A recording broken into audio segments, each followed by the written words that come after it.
Aujourd'hui, on parle d'un sujet qui fait débat, une évolution majeure dans l'industrie des jeux vidéo. Vous vous souvenez, il y a un an, Xbox annonçait le portage de 4 jeux qui étaient disponibles sur Xbox et PC, qui arriveraient sur PlayStation et Nintendo Switch. Ils avaient annoncé ça comme une sorte de test.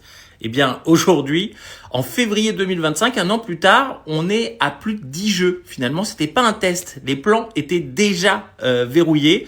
Parmi les jeux, on retrouve des titres phares comme Sea of Thieves, Pentiment, Grounded, Hi-Fi Rush, ça c'était les tests. Mais attention, il y a d'autres franchises emblématiques qui vont arriver très prochainement cette année. C'est le cas notamment du prochain Doom, de Indiana Jones et le Cercle Ancien, qui ont déjà été annoncés sur PlayStation 5.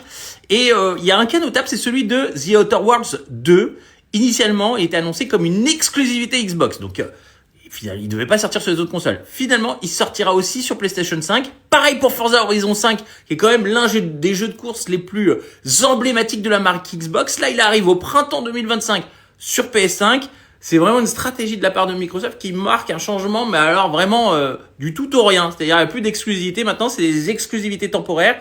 Et après, par la suite, les jeux peuvent arriver sur PlayStation 5, mais aussi sur d'autres supports. Il y a Phil Spencer, le patron de Xbox, qui a déclaré qu'il n'y avait aucune ligne rouge dans leur portefeuille de jeux. En clair, ils veulent proposer les jeux sur leur plateforme en exclusivité. Et après, par la suite, ils le proposent à d'autres consoles.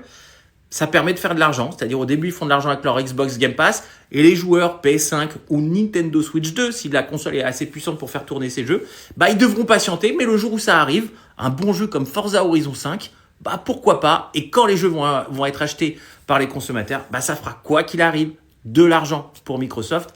Attention quand même dans cette stratégie, Phil Spencer, peut-être Xbox va perdre son âme. Et son âme, ça reste quand même d'avoir des jeux exclusifs à une console. C'est encore le cas un peu sur PS5, même si beaucoup de jeux sont sur PC. C'est toujours le cas chez Nintendo. Et regardez la Nintendo Switch, au final, c'est un véritable carton. Dites-moi ce que vous en pensez en commentaire. Est-ce que Xbox ne perd pas un peu son âme en faisant des portages de ces jeux sur les autres consoles? Et abonnez-vous pour plus d'infos.